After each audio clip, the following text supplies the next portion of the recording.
नमस्कार। एक बार फिर तहे दिल से आपका स्वागत है रोहित धीमान मैथ्स पर।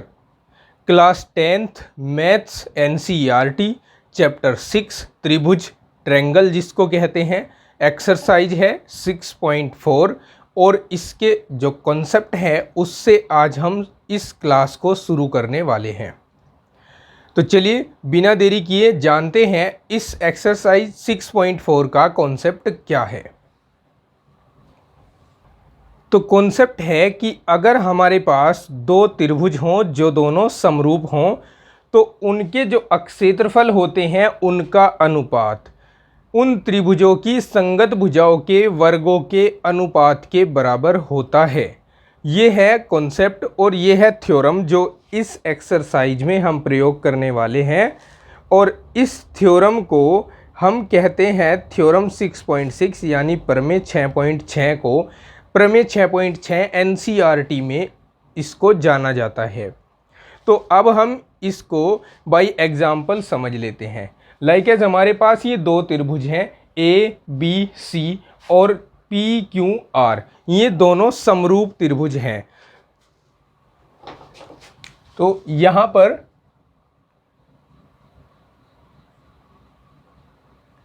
त्रिभुज ए बी सी समरूप है त्रिभुज पी क्यू आर के, तब क्या होगा, इनके अक्षेत्रफलों का अनुपात, इसको मैं लिख रहा हूं कैसे, area of triangle A B C upon area of triangle P Q R equals to होगा इनकी संगत भुजाओं के वर्गों का योग।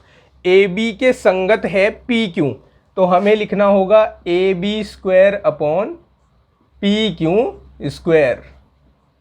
इसी तरह बी सी के संगत है क्यू आर, तो हम लिख सकते हैं बी सी का square upon Q R square.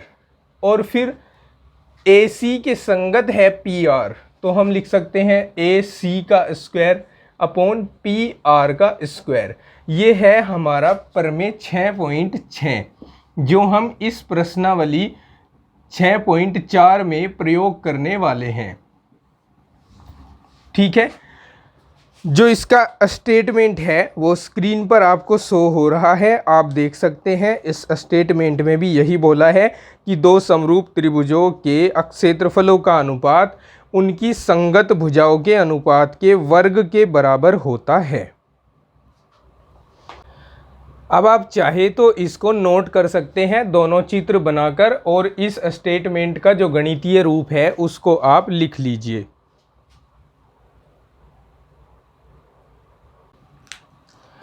अब आप स्क्रीन पर क्वेश्चन नंबर 1 देख सकते हैं प्रश्नावली 6.4 का, जिसमें हमें कहा है कि त्रिभुज ए बी सी समरूप है त्रिभुज डी ई एफ के और इनके क्षेत्रफल क्रमशः 64 सेंटीमीटर स्क्वायर और 121 सेंटीमीटर स्क्वायर हैं। यदि ई एफ 15.4 सेंटीमीटर हो तो बी सी का मान ज्ञात कीजिए। देखिए हमारे पास जो हमें गिवन है सबसे पहले उसको लिख लेते हैं। जब हम सोल्व करेंगे इस क्वेश्चन नंबर 1 का सॉल्यूशन, तो हम लिखेंगे कि हमें दिया है त्रिभुज ए बी सी समरूप त्रिभुज डी ई एफ। बेहतर समझने के लिए आप इन दोनों के चित्र खींच सकते हैं। ये चित्र ए बी सी का है और दूसरा इसी के समरूप एक त्रिभुज खींच दीजिए, उसका आकार छोटा कर दीजिए, इसको पी क्यू आर नहीं है, इसमें डी ई एफ है, इसको डी ई एफ कह दीजिए। ठीक है, ये आपको दिया है और साथ ही साथ आपको ये भी दिया है कि इसमें जो ई एफ है वो 15.4 है और इसमें हमें बी सी की वैल्यू को फाइंड करना है। जबकि आपको दिया है साथ ही साथ कि जो एरिया है ट्रायंगल ए बी सी का जो क्षेत्रफल है वो है कितना है, 64 सेंटीमीटर स्क्वायर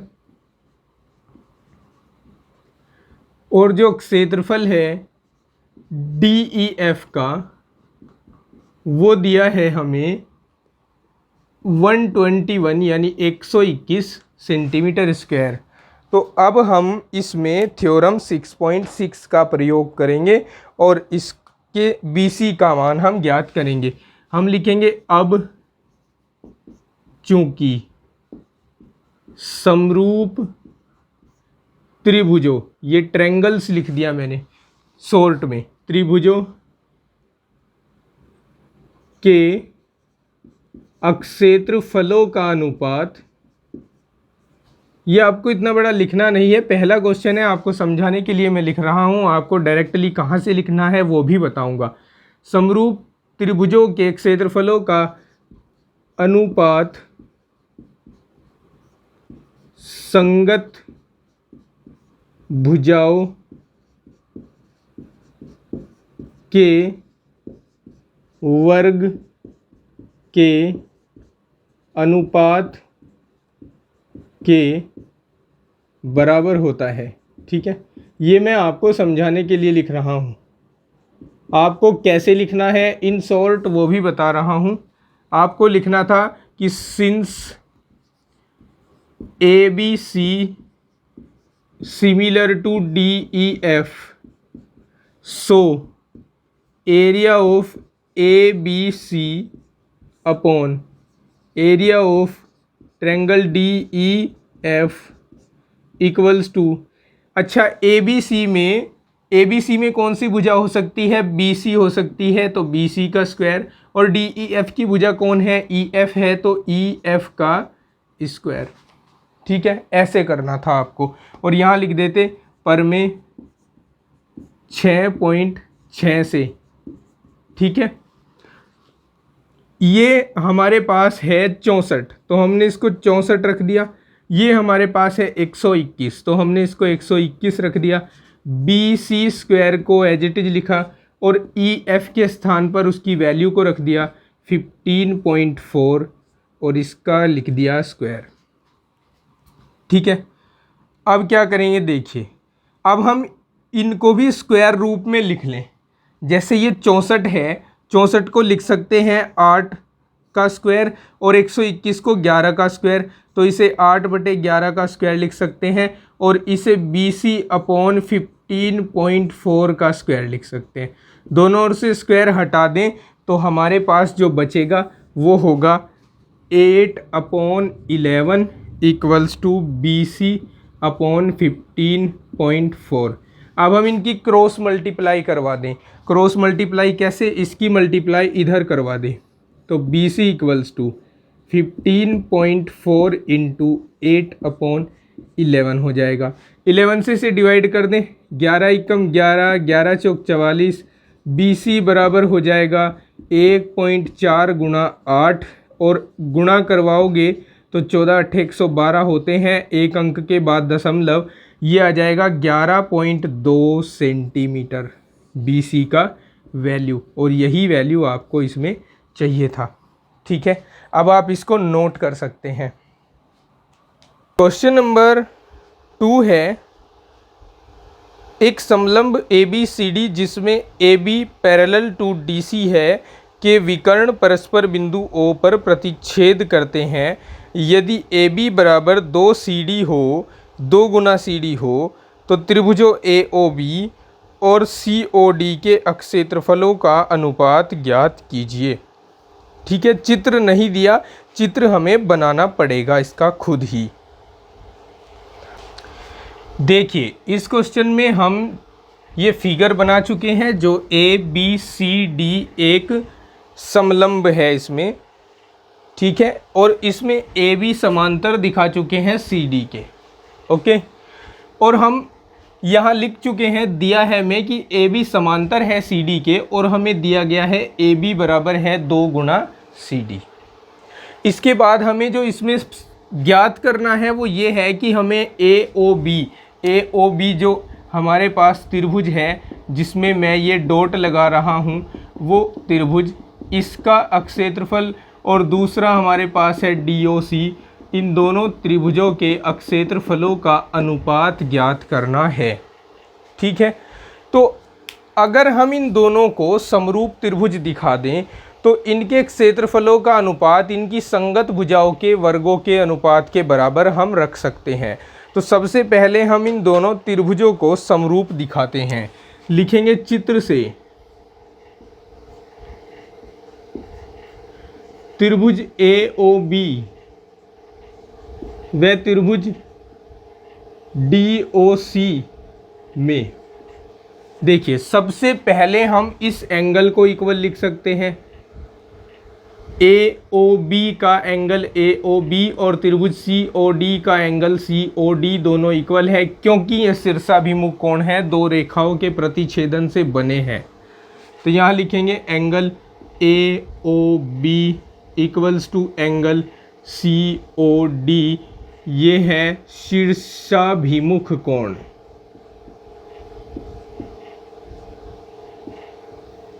शीर्षाभिमुख कोण। इसके बाद चूंकि हमें ये दोनों रेखाएं समांतर दी हैं AB और CD, तो अगर हम कहें कि BC इनकी तिर्यक रेखा है या AC इनकी तिर्यक रेखा है, तो जितना हमारे पास एंगल D है उतना ही एंगल B हो जाएगा। यानी इस त्रिभुज में AOB में OBA और बात करें ODC में ODC इक्वल हो जाएंगे, क्योंकि हमारे पास ABD और CDB एकांतर कोण हो रहे हैं समांतर रेखा और तिर्यक रेखा होने की वजह से। तो हम यहाँ लिखेंगे एंगल OBA लिख रहा हूँ इक्वल्स टू एंगल ODC लिख रहा हूँ, और रीजन में लिखेंगे चूंकि एंगल ABD इक्वल्स टू है एंगल CDB एकांतर कोण, और एकांतर कोण बराबर होते हैं। ठीक है, अब यहाँ दो कोण बराबर हो गए तो हम लिख सकते हैं कि डबल A समरूपता नियम से, डबल A समरूपता नियम से त्रिभुज AOB सर्वांगसम हो जाएगा, माफ़ी चाहूँगा, समरूप हो जाएगा त्रिभुज COD के। ठीक है, और अगर ये दोनों समरूप हैं तो हम जानते हैं कि समरूप त्रिभुजों के क्षेत्रफलों का अनुपात उनकी संगत भुजाओं के वर्ग के अनुपात के बराबर होता है।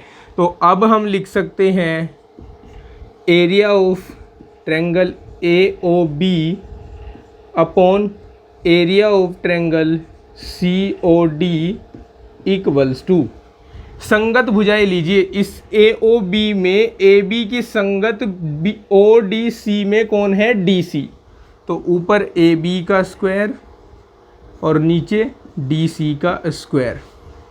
ठीक है, कहाँ से लिख दिया हमने ये हमने लिखा है प्रमेय 6.6 से।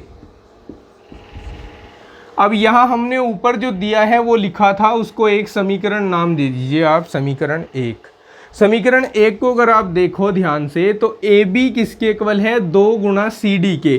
तो आप यहाँ पर AB की वैल्यू रख दो तो अनुपात निकल आएगा। तो यहाँ पर हम AB की वैल्यू रख रहे हैं, AB की वैल्यू 2 गुणा DC इसका स्क्वायर और अपॉन DC का स्क्वायर। ये हमने समीकरण 1 से वैल्यू को रख दिया।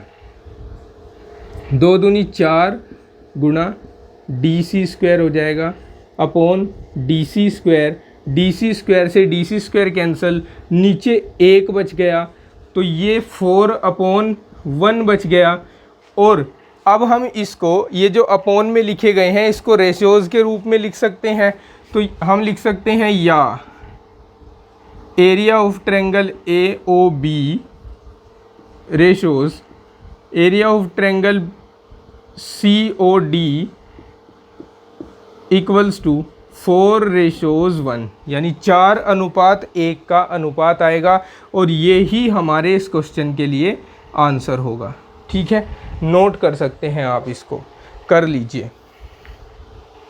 क्वेश्चन नंबर 3 है अपने पास, इसमें कहा है कि आकृति 6.44 में एक ही आधार BC पर दो त्रिभुज ABC और DBC बने हुए हैं।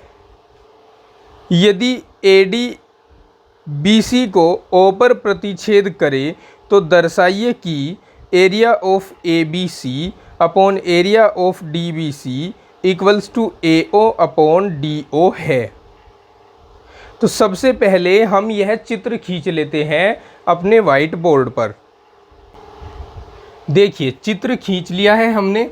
अब इसमें हमें सिद्ध क्या करना है कि त्रिभुज ABC का जो क्षेत्रफल है और त्रिभुज DBC का क्षेत्रफल, इन दोनों का अनुपात इक्वल्स टू होगा AO अपॉन DO के। सबसे पहले यहाँ पर आपको एक बात समझनी होगी कि यहाँ पर थ्योरम 6.6 का प्रयोग हम नहीं कर पाएंगे डायरेक्टली। क्यों नहीं कर पाएंगे?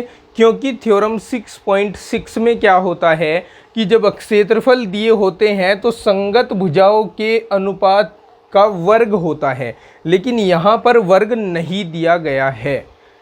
तो इसका मतलब हमें किसी और तरीके से त्रिभुज का क्षेत्रफल निकालकर यहाँ पर जो दिया गया है उसको सिद्ध करना होगा। और त्रिभुज का क्षेत्रफल निकालने का एक दूसरा तरीका आपने यह पढ़ा है कि त्रिभुज का क्षेत्रफल होता है 1/2 गुणा आधार गुणा ऊंचाई। ठीक है, यहाँ हम इसका प्रयोग करेंगे 1/2 गुणा आधार गुणा ऊंचाई में, लेकिन ये भी समरूपता के माध्यम से ही हम कर पाएंगे, क्योंकि यहाँ पर जो ऊंचाई है वो हमें दी नहीं गई है। आप देख सकते हैं त्रिभुज ABC कौन सा त्रिभुज है, ABC ये त्रिभुज है, और इसमें हमें ये ऊंचाई नहीं दी गई है क्योंकि ऊंचाई लंबवत होती है आधार के साथ, और ये भुजा लंबवत नहीं है। अगर ये आपको लंबवत नज़र आ रही है तो मैं इसको थोड़ा सही करा दूं और इसको इस तरह से खींचता हूं जिससे ये लंबवत दिखाई न पड़े। ठीक है, ये लंबवत नहीं है, एक बात का ध्यान रखना है। ठीक है, DBC में भी अगर ये DO ऊंचाई होता तो यहाँ 90 अंश का कोण बनता, जो कि नहीं बना हुआ है। तो इसका मतलब हमें इसमें करना पड़ेगा रचना वाला स्टेप फॉलो। तो हमें यहाँ पहले लिखनी है रचना, और रचना क्या करने वाले हैं हम ध्यान से देखिएगा। हम इस त्रिभुज ABC की ऊंचाई को खींचने वाले हैं। इसकी ऊंचाई खींच लेता हूं मैं। मान लीजिए ये मैंने 90 अंश का कोण बनाती हुई इसके साथ एक रेखा खींची है, इसका नाम मैं M रख रहा हूं। ठीक है, और इसी तरह से हम त्रिभुज DBC की भी ऊंचाई खींचने के लिए उस पर एक लंब खींचेंगे D से, जिसका नाम हम रखेंगे N। ठीक है, अब हमें क्या करना है वह समझिए। हमें देखिए सिद्ध करना है कि इन दोनों त्रिभुजों के क्षेत्रफलों का अनुपात AO अपॉन DO के इक्वल है। AO अपॉन DO के इक्वल है, जबकि ये ऊंचाई नहीं है। ऊंचाई हमने ली है AM और DN। तो अगर हम ये दिखा दें कि AM upon DN equals to है AO अपॉन DO, तो हम जो हमें सिद्ध करने को दिया है उसको आसानी से सिद्ध कर सकते हैं।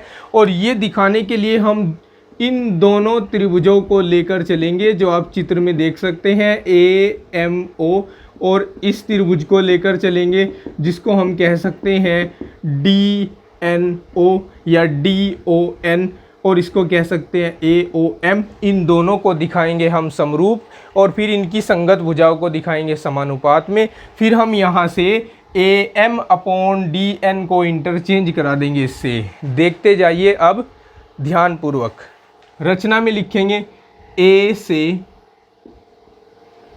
भुजा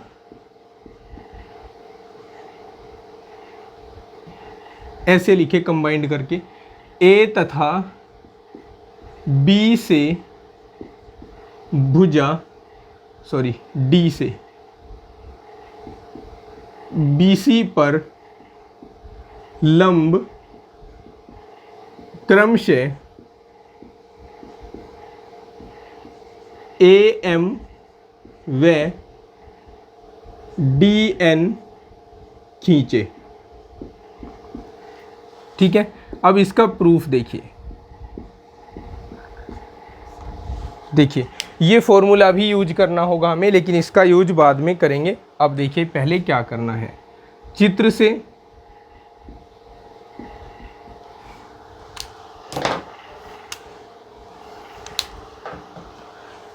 त्रिभुज AOM व त्रिभुज DON में, जिनमें मैंने डॉट लगाए हुए हैं, उन त्रिभुजों की बात कर रहा हूं। अब इनमें लिख देंगे कि इसका एंगल AMO और इसका एंगल DNO इक्वल है। Angle AMO equals to angle DNO equals to 90 degree, इसलिए इक्वल है। और इसका एंगल AOM और इसका एंगल DON भी इक्वल है, क्योंकि ये शीर्षाभिमुख है। Angle AOM equals to angle DON, ये है शीर्षाभिमुख।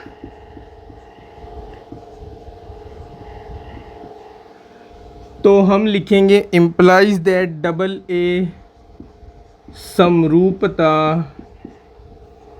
नियम से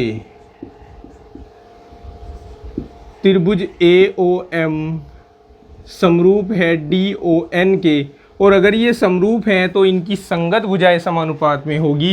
यानी AM की संगत है DN, तो AM अपॉन DN, और AO की संगत है DO, तो AO अपॉन DO हो जाएगा। इसको हम समीकरण 1 मान लेते हैं।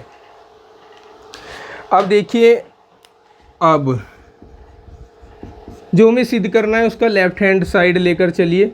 Area of triangle ABC upon area of triangle DBC equals to, अगर मैं बात करूं कि त्रिभुज ABC का क्षेत्रफल क्या होगा अगर इसका आधार BC और ऊंचाई AM है, तो आप कहेंगे कि सर ये होगा 1/2 गुणा आधार यानी BC और गुणा ऊंचाई यानी AM। और इसी प्रकार आप कह सकते हैं DCB के क्षेत्रफल के लिए कि 1/2 BC गुणा DN।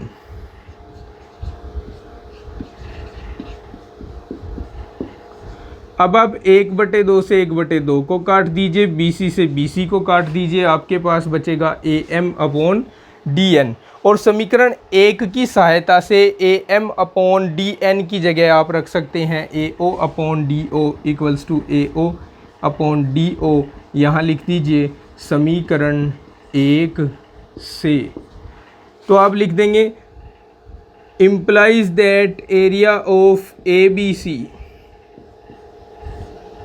Area of DBC equals to है AO अपॉन DO। और यही प्रूव करना था हमें इस क्वेश्चन के लिए। प्यारे दोस्तों देख लीजिए आंखें भरकर इसको।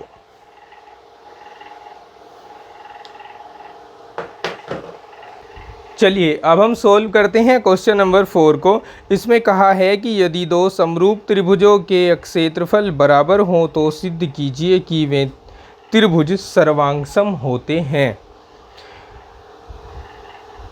प्यारे बच्चों, सबसे पहले आपको ये समझना है कि सर्वांग समता और समरूपता में क्या डिफरेंस होता है। सर्वांग समता और समरूपता में क्या डिफरेंस होता है। ठीक है, अगर बात करें कोण, तो इसमें कोण बराबर होते हैं, कोण इसमें भी बराबर होते हैं, बट इसमें भुजाएं बराबर होती हैं, भुजाएं बराबर होती हैं। इसमें भुजाएं बराबर न होकर भुजाएं समानुपात में होती हैं, समानुपात में होती हैं। ठीक है, अब आपको इसी प्रॉपर्टी के आधार पर कि भुजाएं बराबर होती हैं सर्वांग समता में और भुजाएं समानुपाती होती हैं समरूपता में, इसी प्रॉपर्टी के आधार पर हम अपने क्वेश्चन नंबर 4 को सिद्ध करने वाले हैं। तो सबसे पहले इसके लिए हमें दो त्रिभुज मानने पड़ेंगे अपनी ओर से। एक त्रिभुज ABC और दूसरा त्रिभुज मान लेते हैं PQR और उनके चित्र खींच लेते हैं। देखिए मैंने यहाँ पर दो त्रिभुज मान लिए हैं ABC और PQR। ये दोनों त्रिभुज समरूप हैं, हमने लिख भी दिया है और सांकेतिक रूप में भी इनको दर्शा दिया है। फिर हमें सिद्ध करना है कि ये दोनों त्रिभुज सर्वांगसम होंगे। सबसे पहले इसकी शुरुआत कहाँ से होनी है वो देखिए। इसमें जो दिया है वो मैंने नहीं लिखा, तो सबसे पहले मैं इसमें दिया है लिख लेता हूँ। यहाँ पर लिखेंगे इस लाइन में, तथा दिया है कि अक्षेत्रफल ABC बराबर है अक्षेत्रफल PQR के, क्योंकि इसमें हमें कहा कि दो समरूप त्रिभुज हैं जिनके अक्षेत्रफल बराबर हैं। ठीक है, तो सबसे पहले तो हम लिखेंगे कि सिंस ये दोनों समरूप हैं, क्योंकि ABC समरूप है PQR के, इसलिए